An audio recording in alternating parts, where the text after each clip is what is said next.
चलिए हम लोग क्या पढ़ रहे थे, दो चर में रैखिक समीकरण। ठीक है, दो चर वाले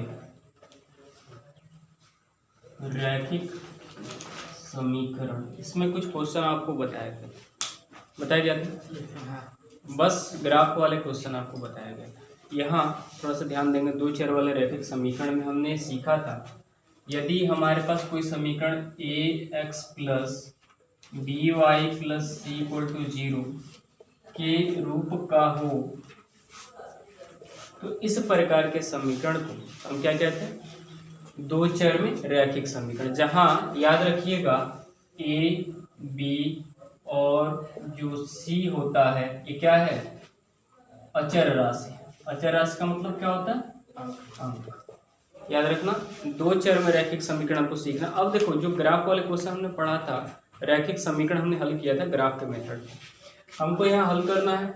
अब वो थोड़ा सा जो हमने कंडीशन बताया था, कंडीशन याद है?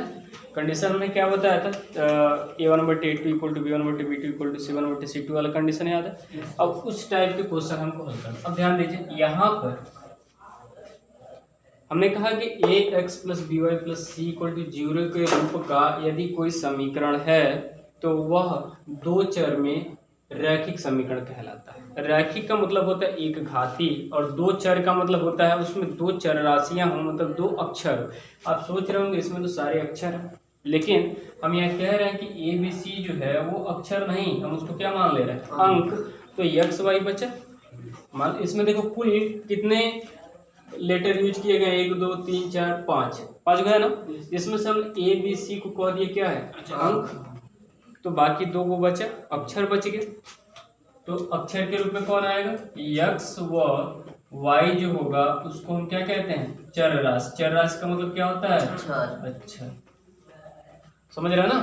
दो चर में रैखिक समीकरण क्या होता है, यदि हमारे पास कोई ऐसा समीकरण हो जो A X plus B Y plus C equal to 0 के रूप का हो तो वह दो चर में रैखिक समीकरण कहलाता है। अब यहाँ अगर हमने लिखा 2x प्लस 5y और इक्वल टू 7 लिख दिया, इसमें देखो ये x के साथ जो आएगा a होगा, y के साथ जो आएगा वो b होगा, और इधर 0 जब होगा तब ये c होगा।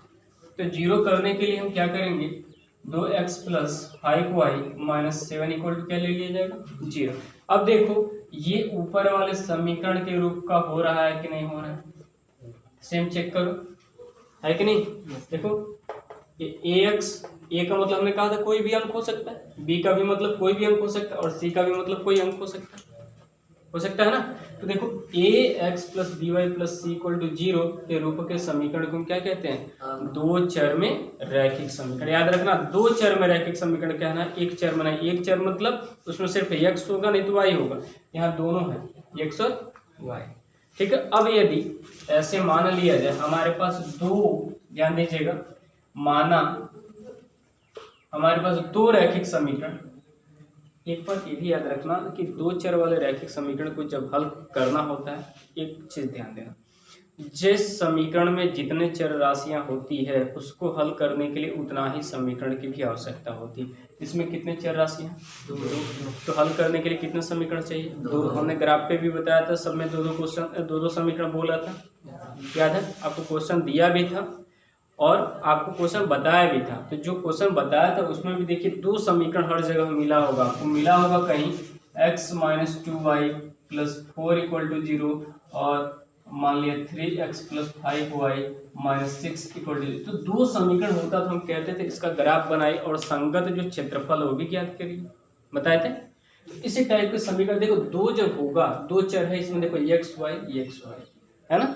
जब दो चर होगा तो हल करने के लिए दो समीकरण भी चाहिए, ये बात याद रखना। एक चर यदि होगा तो एक समीकरण हल हो जाएगा, लेकिन दो चर है तो दो समीकरण चाहिए। इसको हल करने का हम तरीका बता रहे हैं। मान लिया जाए कि हमारे पास दो रैखिक समीकरण है, तो दो रैखिक समीकरण कैसे बनाएंगे, इसी को बना लिया जाएगा। लिखेंगे A X plus B Y plus C equal to क्या, 0। एक तो ये हो गया। तो ये पहला होगा तो इसको हम क्या कह देंगे, a1 b1 c1 हो जाएगा। ठीक है, तथा दूसरे समीकरण को हम A X plus B Y plus C के रूप का ही लिखना है। इसको ये दूसरा है तो क्या कर देंगे A2 B2 C2।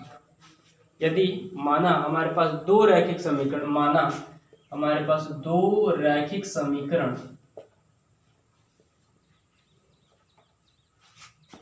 ये और ये है, तब कंडीशन आपको याद है, कंडीशन क्या बताया गया था? पहला, यदि A1 बट्टे A2 is not equal to B1 बट्टे B2, तब समीकरण के क्या अद्वितीय हल होगा। अद्वितीय मतलब एक हल होगा। तब इस समीकरण का केवल एक हल का मतलब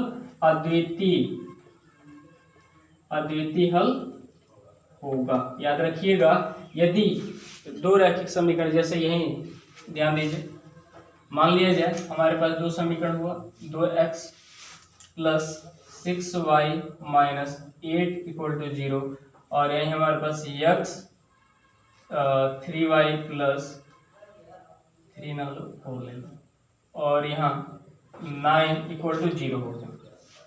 ठीक है, ध्यान देना, हमने लिखा है दो रैखिक समीकरण। अब डायरेक्ट ही आपसे पूछा गया कि बताइए इस समीकरण की प्रकृति ही पूछ दिया गया, ये बताइए समीकरण क्या एक बिंदु पे प्रतिच्छेद करेगा, या इस समीकरण के कितने हल संभव हो सकते हैं। तो आप क्या करेंगे, पहले A1 समीकरण एक से आप A1 B1 C1 निकाल लोगे, समीकरण दो से क्या निकाल लोगे, A2 B2 C2, और याद रखना ये क्या है, x के साथ वाला, ये क्या होता है x के साथ, b क्या होता है y के साथ होता है, और c तो आप जानते हैं सीधे सीधे वो अंक होता है, मतलब जिसमें कुछ नहीं होता है, इसमें देखो कुछ नहीं है, सी वाला हो। और ये भी याद रखिएगा कि हमेशा हम चिन्ह के साथ लोगों को लेते हैं। तो ए क्या है, x के साथ वाला, तो पहले समीकरण को लेंगे तो x के साथ वाला A1 होगा, देखो पहले समीकरण में x के साथ A1 होगा, दूसरे समीकरण में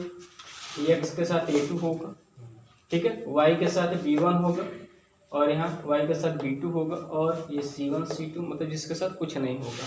अब देखिए अगर आपसे A1 पूछते हैं तो बताइए कितना होगा, 2 होगा, A1 कितना होगा 2, और B1 बताइए कितना होगा 6, और C1 कितना होगा -8। चिन्ह के साथ रखना, देखो ये A1 ये B1 और ये C1, पहले समीकरण से 1 1 1 निकल जाएगा, दूसरे समीकरण से 2 2 2, तथा इसी प्रकार यानी देखो x के साथ कुछ नहीं है तो आप 1 मान लोगे, ठीक है, देखो यहाँ x के साथ कुछ नहीं है, क्या मान लोगे 1, और ये y के साथ b वाला होता है, तो चूंकि दूसरे समीकरण का है इसलिए आप क्या लिखेंगे b2 कितना 4, और c2 बता दीजिए 9। अब क्या करना है आपको, a1 बट्टे a2 निकालना है, b1 बट्टे b2 निकालना, और c1 बट्टे c2 निकालना। इसमें देखो तीनों हो सकते हैं, इसमें नॉट इक्वल टू c1 बट्टे c2 भी ले सकते हो, ठीक है। इसमें अब क्या लिखना है हमको, अब लिखेंगे A1 बट्टे A2 निकाल ले रहे हैं, A1 बट्टे A2 मतलब कितना होगा 2 बट्टे 1 आ गया। ऐसे ही B1 बट्टे B2 निकाल लीजिए, B1 बट्टे B2 निकाल लीजिए, B1 कितना है 6 और B2 कितना है 4। अब इसको हल करेंगे, देखो ये 2 से कट जाएगा, 3 बट्टे कितना होगा 2। अब यहीं आप चेक कर लें क्या A1 बट्टे B2 जो है B1 बट्टे B2 के बराबर है, नहीं, ठीक है। A1 बट्टे A2 देखा गया तो B1 बट्टे B2 के बराबर नहीं है, क्या लिखेंगे आप A1 by A2 is not equal to B1 by B2। अब आपसे ये पूछा गया कि बताइए समीकरण की प्रकृति क्या है, तो आप क्या कहेंगे, सीधे सीधे कह देंगे समीकरण का केवल एक हल होगा, यानी कि समीकरण के कितने हल होंगे, द्वितीय हल कह सकते हो या एक हल भी कह सकते हो, कोई दिक्कत नहीं है। बात समझ में आ रही है चीज। इसी प्रकार यदि यहाँ कहीं आपको मिलता है A1 बट्टे A2 इक्वल टू B1 बट्टे B2, लेकिन C1 बट्टे C2 बराबर नहीं, ठीक है। इसमें देखो 3 कंडीशन बनता है। पहला A1 by A2 is not equal to B1 by B2, तो समीकरण का केवल एक ही हल होगा। और कहीं ऐसा आ गया कि आपने A1 बट्टे A2 निकाला, ठीक है, A1/A2 निकाला और B1/B2 निकाला, फिर C1/C2 भी निकाल लिया, यहीं C1/C2 भी निकाल लिया जाए। तो C1 बताएं कितना है, -8, यही है ना, और बट्टे C2 बताएं कितना। तो ये बताइए, यहाँ तो हम देख रहे हैं तीनों बराबर नहीं है, बोलिए। तो कहीं कहीं ऐसा होता है कि मान लिया जाए कि A1/A2 B1/B2 के बराबर आ जाए और C1/C2 बराबर ना, कहने का मतलब ये कि मान लिया 2/1 आया है ना, और यहाँ भी 2/1 आ जाए, तो ये वाला बराबर है, लेकिन ये वाला बराबर नहीं है। इस कंडीशन में बताइए समीकरण के कितने हल होंगे? इस समीकरण के कितने हल होंगे? कोई हल नहीं। याद है, यह समीकरण का कोई हल नहीं होगा, यानी कि ये दोनों समीकरण आपस में क्या होंगे? समांतर होंगे। याद रखिएगा ये कंडीशन। अगर में हमने ये कहा कि समीकरण का कोई हल नहीं है, तो समीकरण का जब कोई हल नहीं होता है तो वो दो, याद रखना, ये आप यहाँ इसको समीकरण कह रहे हो, इसको आप रेखा भी कह सकते हो, ठीक है, ये बात याद रखना। हम समीकरण कह रहे हैं ना, आप रेखा भी कह दोगे तो गलती नहीं होगा। ये जो समीकरण है यही, इसी को हम रेखा भी कहते हैं। ये किसी रेखा का ही समीकरण होता है। दो चर वाला जो रैखिक समीकरण होता है और वह कोई रेखा ही होता है, किसी रेखा का ही समीकरण होता है। आप अगली क्लास में जाओगे तो आपको यही चीज बिल्कुल समझ में आता है। यहाँ भी है, आप याद रखिएगा। इसको हम ये भी कह सकते हैं रेखा 1 रेखा 2, समीकरण 1 समीकरण 2 भी कह सकते हैं, रेखा 1 रेखा 2 भी कह सकते हैं। याद रखना, रेखा है तो रेखा का मतलब ये होता है कि दो रेखा है हमारे पास, तो उसके 3-4 कंडीशन हो सकते हैं। 3 ही कंडीशन होता है मेनली। क्या क्या हो सकता है? यदि दो रेखा है, या तो दोनों एक दूसरे को कहीं एक ही जगह काटेगी। देखो, अगर कोई रेखा है, आप इस तरीके से खींच रहे हो, आप इस तरीके से खींच रहे हो, और एक रेखा कहीं यहाँ से खींच रहे हो, तो अगर ये एक जगह काट दी तो और बताओ आगे बढ़ाओगे तो कहीं और काट सकती है? चांस है क्या? बिल्कुल नहीं है। क्यों नहीं है? क्योंकि ये तो उधर जा रही है, इधर जा रहा है, बताओ कहीं काट पाएगा? नहीं काट पाएगा। और यदि कोई रेखा, याद रखना, एक जगह काट देगी तो दोबारा दूसरी जगह काट नहीं पाएगी, यदि तिर्यक है तब। और अगर ऐसी कहीं रेखा है, जैसे रेल की पटरी, आप जानते हो रेल की पटरी है ऐसे, तो कहीं एक दूसरे को काटती है क्या? नहीं काटती है, तो उसी को हम क्या कहते हैं? समांतर कहते हैं। यदि दो रेखा एक दूसरे को कहीं भी ना काटे, आप रेल की पटरी ले लीजिए, ठीक है, और आप ये दीवार ही ले लीजिए, मान लो ये एक रेखा है और ये एक रेखा, ये दोनों दीवार एक दूसरे को कहीं काट रहे हैं? नहीं काट रहे हैं। आप ये छत ले लीजिए, जमीन ले लीजिए, कहीं काट रहा है क्या? ये सीधे अपने, अगर बढ़ाओगे तो सीधे आगे की ओर जाएगा, इसको भी बढ़ाओगे सीधे, ये एक दूसरे से जाके कहीं मिलेंगे नहीं, ठीक है। तो ये समांतर होगा। आप तार ही ले लीजिए, जो पोल पे लगे होते हैं, वो भी कुछ डिस्टेंस ही होता है, सट जाएंगे तो फाल्ट हो जाएगा, इसलिए उसमें क्या किया, लकड़ी बांध दिया जाता है कि वो आपस में सटे न, ठीक है, तो वो समांतर होगा। अब एक कंडीशन और बचा, क्या, कि कहीं कहीं ऐसा हो सकता है कि रेखा के ऊपर ही दूसरी रेखा भी बन जाए, ठीक है, रेखा के ऊपर ही दूसरी रेखा बन। जैसे एक सिंपल सा उदाहरण समझिए, रोड है, टूट गया, ठीक है, रोड है, ये खराब हो गया।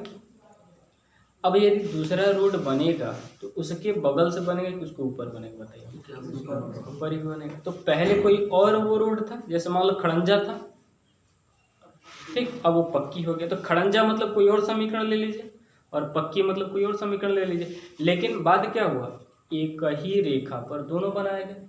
रोड भी तो एक रेखा ही है, रोड भी एक रेखा, तो एक पहले नीचे था और जस्ट उसके ऊपर भी हमने कोई रोड बनाया, तो इसका मतलब क्या हुआ, जब समीकरण के ऊपर समीकरण होता है, ठीक है, तो जब समीकरण के ऊपर समीकरण होता है तो वो समपाती कहलाता है। उसका कंडीशन ये होता है, यदि देखो इसमें हमने कहा 3 कंडीशन होगा, एक ये बता दिए, दूसरा कंडीशन ये होगा कि यदि A1/A2 बराबर हो जाए किसके, B1/B2, और C1/C2 भी बराबर है, और क्या हो जाए, C1/C2 भी बराबर हो जाए, तब कहेंगे समीकरण के तो बहुत सारे हल होंगे। समीकरण के कितने हल होंगे? अनेक हल होंगे। यानी कि दोनों रेखाएं आपस में क्या होगी, संपाती। संपाती का मतलब होता है एक के ऊपर दूसरा, ठीक है। संपाती का मतलब ये होता है कि जस्ट उसके ऊपर, जैसे हमने रोड ही का, मान लो पहले कच्ची रहा, फिर खड़ंजा हुआ, फिर पक्की हुआ, और वही कुछ समय के बाद हाईवे भी हो जाएगा, यही ना। तो देखो एक ही के ऊपर सारे बनाए जाएंगे। अब पुल तो है नहीं कि यहाँ मतलब थोड़ा सा टूट गया तो बगली से बना लेंगे, ये रोड है जहाँ से गया है उसके ऊपर ही कार्य होगा। तो ऐसा समझना, समपाती का मतलब होता है कि जो रेखा हमने, मान लो दो ग्राफ, दो लाइन हम खींचते थे, दो ग्राफ बनाते थे ना। मान लो हमने एक ग्राफ खींचा, ध्यान देना, यहाँ से एक ग्राफ जा रहा है, ये पहली कोई रेखा होगी, कोई रेखा है या कोई समीकरण होगा, पहला समीकरण जिसका हमने ग्राफ खींच दिया। अब दूसरे समीकरण का भी जब ग्राफ खींचा गया तो उसका भी ग्राफ इसी रेखा पर आ गया। सेम पहली रेखा और दूसरी रेखा दोनों का ग्राफ एक ही आ गया, तो यही क्या कहलाता है, संपाती कहलाता है, ठीक है। इसी के कितने हल होते हैं, अनेक हल। अनेक हल होने का क्या मतलब है कि मान लो यहाँ भी कोई पॉइंट होगा तो दोनों का होगा, यहाँ भी कोई पॉइंट होगा तो दोनों का होगा, यहाँ भी कोई पॉइंट होगा दोनों का, यहाँ भी कोई पॉइंट होगा दोनों का, यहाँ भी, मतलब ये जितने पॉइंट पहली रेखा पे होगा उतना ही पॉइंट दूसरी रेखा पे भी होगा। तो अनेक हल तो वैसे ही मिलेगा। कल हमने देखा था अगर दो रेखाएं किसी पॉइंट पर प्रतिच्छेद करती थी तो इन दो रेखाओं का जो हल होता था यही होता था, मतलब जहाँ कटती थी। और ये तो ऑलरेडी उसके ऊपर ही है, तो जितना उसमें बिंदु होगा उतना इसमें भी होगा, सारा बिंदु कॉमन होगा, इसलिए उसमें कितने हल होंगे, अनेक हल होगा। बात समझ में आ रहा है। अब देखो ये चीज तुमको नोट करने वाला है, ठीक है, आपको नोट करवा दिया गया, आप नोट कर लीजिएगा। अब याद रखना, दो चर में रैखिक समीकरण क्या आपसे पूछा गया तो आप इतना ही कहिएगा, ax + by + c = 0 के रूप का जो समीकरण होता है उसको क्या कहते हैं, दो चर में रैखिक समीकरण। और दो चर में रैखिक समीकरण में ये भी याद रखना कि a क्या है, b क्या है और c क्या है। ये कहेंगे a b c क्या है, और चर है मतलब अंक है जिसका मान कुछ भी आप ले सकते हो। जैसे देखो यहाँ पे हमने कुछ और लिया है, यहाँ पे कुछ और लिया है ना। ए बी सी मतलब अंक कुछ भी हो सकता है, और एक्स वाई मतलब उसमें चर राशियां हैं, ठीक है। और ये याद रखिएगा कि ए हमेशा एक्स के साथ आएगा, बी हमेशा वाई के साथ आएगा, और सी के साथ कोई चर नहीं आएगी, ठीक है। बात समझ में आ रहा है ना। दो रैखिक समीकरण, ये तीन कंडीशन, इस पे हम आपको कुछ क्वेश्चंस बता रहे हैं। अनुपातों a1/a2, b1/b2 और c1/c2 की तुलना कर, क्या करना है, तुलना करना, जो हमने अभी पिछले क्वेश्चन में निकाला था। तुलना कर ज्ञात कीजिए कि निम्न समीकरण युग्म द्वारा, निम्न समीकरण युग्म का मतलब क्या होता है, युग्म का मतलब क्या होता है, दो समीकरण मतलब जोड़ा, ठीक है। निम्न समीकरण युग्म द्वारा निरूपित रेखाएं, क्या कह रहा है, समीकरण द्वारा जो निरूपित रेखाएं होंगी वह एक बिंदु पे प्रतिच्छेद करती है या समांतर है अथवा संपाती है। अभी हम तीनों कंडीशन बोला, एक बिंदु पे प्रतिच्छेद करने का मतलब अद्वितीय हल। आप पहले कंडीशन लीजिए, क्या पूछ रहा है, कह रहा है कि आप ये बताइए, तुलना करके ये बताइए कि जो रेखा है वो एक बिंदु पे प्रतिच्छेद करे। याद रखना, एक बिंदु पे प्रतिच्छेद करने का मतलब केवल क्या होगा, एक हल होगा। एक बिंदु पे प्रतिच्छेद करे तो आप समझ जाइएगा उसके क्या होना चाहिए, केवल एक हल, यानी कि वो अद्वितीय हल होना चाहिए, ठीक। फिर कह रहा है कि समांतर भी होगा क्या, आप इन्हीं जो समीकरण दिए होंगे तुलना करके ये चेक करेंगे कि एक हल होगा कि समांतर होगा कि संपाती। ये बताओ समांतर कब होगा, ये वाला ना, ये समांतर का कंडीशन। यदि हम a1/a2, b1/b2, c1/c2 निकालते हैं और इस टाइप से आ जाए, पहला दूसरा बराबर, तीसरा बराबर नहीं है तो समांतर होगा, और तीनों बराबर हो जाए तो संपाती, और कोई नहीं बराबर होगा तो एक हल, ठीक है। अब कह रहे हैं कि संपाती है। पहला क्वेश्चन देखें, इसमें का पहला देखिए, लिखा है 5x - 4y + 8 = 0, ये पहला है, ठीक है। दूसरा में देखें 7x - 6y +6y - 9 = 0, ये समीकरण नंबर 2। क्या करना हमको, कंडीशन की जांच करना। पूछ रहा है कि बताइए इनमें से कौन सा कंडीशन होगा, बस यही पूछ रहा है कौन सा कंडीशन होगा। तो कौन सा कंडीशन के लिए आप पहले समीकरण एक को लीजिए, लिखिए समीकरण एक से देखें, समीकरण एक क्या है, समीकरण एक यही है ना। समीकरण एक कितना है, 5x minus 4y plus 8 equal to क्या।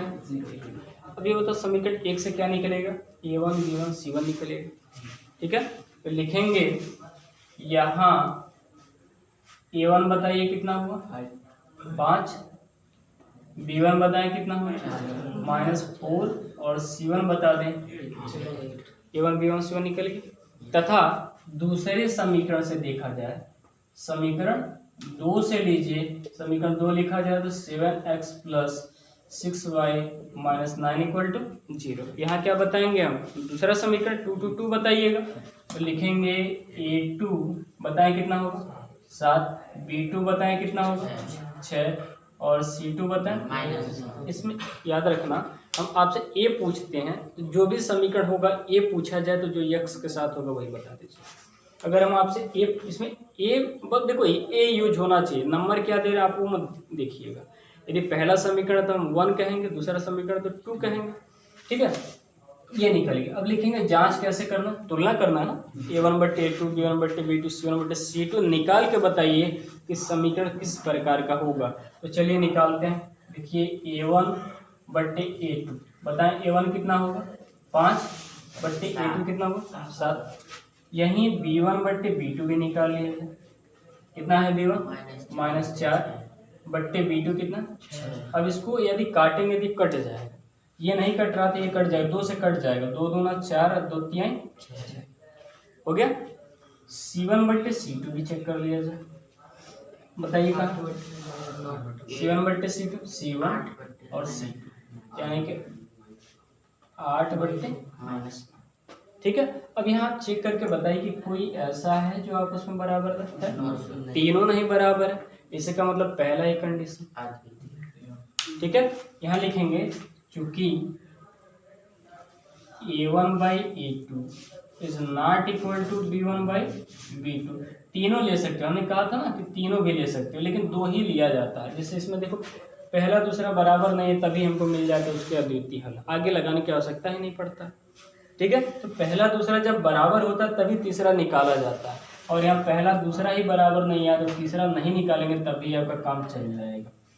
बात समझ रहे हैं, तीसरा ये देखो पहला दूसरा बराबर आया नहीं आया तो पहला ही कंडीशन तो मिल गया हमको, मिल गया ना, तो आगे मिलाने की क्या आवश्यकता है। अगर बराबर आ जाता पहला दूसरा तो इसमें 2 ऑप्शन होते, c1/c2 निकाल लेंगे। क्या, अगर पहला दूसरा बराबर आया तो हो सकता है तीसरा बराबर नहीं भी आएगा और बराबर आ भी सकता है, दोनों हो सकता है। लेकिन जब पहला ही दूसरा बराबर नहीं आया तो बस यही मिलेगा। तो क्या लिखेंगे, इसलिए समीकरण या दोनों समीकरण कैसे लिखें, इसलिए दोनों समीकरण क्या होंगे, प्रतिच्छेद पूछ रहा था, लिखेंगे जो क्वेश्चन पूछा वही लिखिएगा। लिखेंगे दोनों समीकरण केवल एक बिंदु पर प्रतिच्छेद करता है, इसलिए दोनों समीकरण केवल एक बिंदु पर क्या करता है, प्रतिच्छेद करता है। समझ में आ रही है चीज। देखो अगर जो समीकरण पूछा है हम वही लिखेंगे। जैसे क्वेश्चन में पूछा कि बताइए एक बिंदु पे प्रतिच्छेद करता है या समांतर है या संपाती है, तो इस केवल एक बिंदु वाला मिल रहा है तो लिखेंगे इसलिए दोनों समीकरण केवल एक बिंदु पर प्रतिच्छेद कर रहा है। समझ में आ रहा है, नोट करें इसको।